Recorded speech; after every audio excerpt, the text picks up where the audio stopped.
Life could be a dream. Life could be a dream. अस्सलामुअलैकुम dear student, आज हम chapter number 2 का lecture number 5 पढ़ेंगे। पिछले टॉपिक में आपको बेसिक स्ट्रक्चर ऑफ सेल पढ़ाया गया और उसमें आपको बताया था कि हम अगला टॉपिक सेल वॉल का पढ़ेंगे। खुलवी दीवार का टॉपिक नज़र आ रहा है सबको। आज हम जो टॉपिक पढ़ेंगे वो है सेल वॉल, यानी जिसको उर्दू में खुलवी दीवार कहते हैं।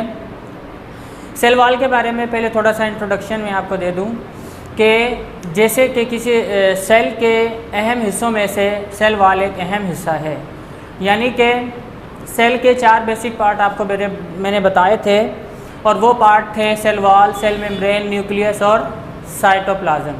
उसी में से पहला टॉपिक है ये सेल वॉल का, यानी कि cell wall is the basic part of cell. Cell wall is non living and it is not present in animal cell.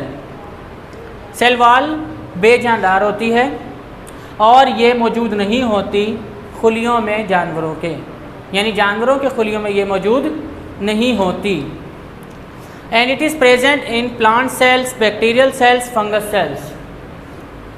Means कहने का ये है कि ये सेल वॉल जो होती है ये मौजूद होती है प्लांट सेल्स में, यानी पौधों के खुलियों में, बैक्टीरियल सेल्स, बैक्टीरिया के खुलिये में यानी प्रोकैरियोट्स में, और फंगस सेल्स में यानी फंगस फंजाई जिसे कहते हैं।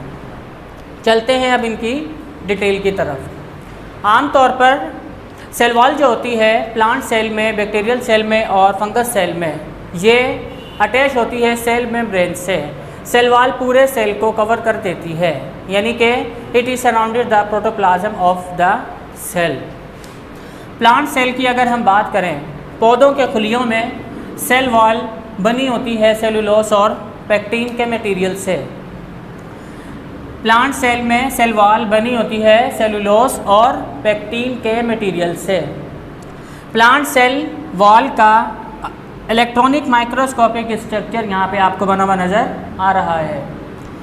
इसमें आपको सेलुलोस फाइबर्स की सूरत में नज़र आएंगे, यानी कि इलेक्ट्रॉनिक माइक्रोस्कोप से ये बात साबित हुई है कि सेल वॉल में सेलुलोस रेशे नुमा, धागे नुमा नज़र आते हैं जो क्रिस क्रॉस मैनर में यानी टेढ़ी मेढ़ी शक्ल में नज़र आते हैं, और इनको आपस में चिपकाने वाला और जोड़ने वाला जो मादा होता है उसे पेक्टिन कहते हैं, जो कि कैल्शियम पेक्टेट भी कहलाता है।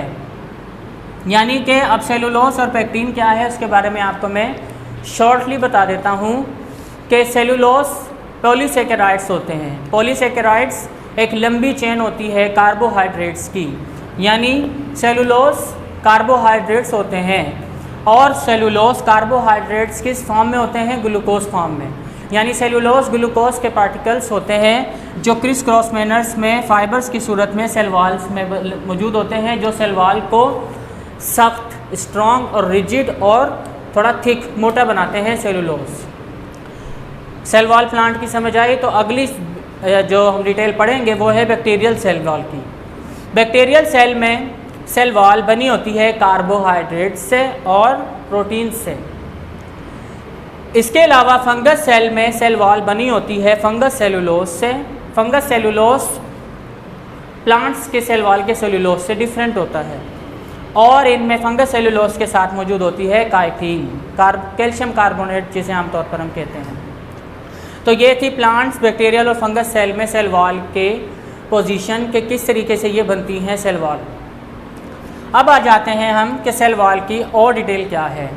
Cell wall composed of 3 main layers, primary wall, secondary wall, tertiary wall and middle lamella sometime. Ultra microscopic electronic microscope से ये साबित हुआ है कि सेल वॉल की भी अंदर 3 लेयर्स होती हैं, यानी जो सेल वॉल नज़र आती है हमें माइक्रोस्कोप से उसकी भी अंदर 3 लेयर्स होती हैं, जिसे पहली वॉल प्राइमरी वॉल का नाम दिया जाता है, जिस दूसरी को सेकेंडरी वॉल का नाम दिया जाता है और समटाइम तीसरी वॉल को टर्शरी वॉल का नाम दिया जाता है। और इनके बीच में जो ये स्पेस होता है, आमतौर पर सेल्स के बीच में ये जो स्पेस होता है, यानी कि ये सेल वॉल्स एक दूसरे से अटैच हैं, मीन्स ये 2 सेल्स अटैच हैं, तो इनके बीच में जो प्राइमरी वॉल है इनके बीच में मिडल लेमेला का पार्ट होता है जो एक सेल को दूसरे से मिलाता है और मटेरियल्स को ट्रांसपोर्ट करने में भी मदद देता है। मिडल लेमेला का पोर इसे आमतौर पर प्लाज्मोडेस्माटा भी कहा जाता है। तो ये थी सेल वॉल की 3 लेयर्स। कहा जाता है कि प्राइमरी वॉल जो है सेल वॉल की, ये सेलुलोस और पेक्टिन की बनी होती है प्लांट सेल में ज़्यादातर, जबकि सेकेंडरी वॉल और टर्शियरी वॉल ये काइटिन, लिग्निन वगैरह से बनी हुई होती हैं।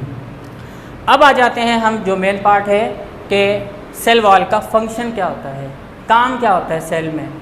सेल में सेल वॉल क्या फंक्शन परफॉर्म करती है? सपोर्ट करती है, सेल को सहारा देती है, प्रोटेक्ट करती है यानी कि उसको महफूज रखती है, शेप टू द सेल, और आम तौर पर सेल को एक मखसूस शक्ल देना भी सेल वॉल का काम होता है। इसके अलावा सेल वॉल का एक और भी अहम काम होता है, the transport of material in and out of the cell is called semi permeable membrane, यानी कि सेल में कोई भी मटेरियल इन होना और आउट होना, ये भी सेल वॉल का काम है। तो ये था सेल वॉल का टॉपिक। तमाम स्टूडेंट, उम्मीद करता हूँ कि आप लोगों को समझ आया होगा। आप भी अपनी बुक से इस टॉपिक को पढ़ें और समझें। शुक्रिया।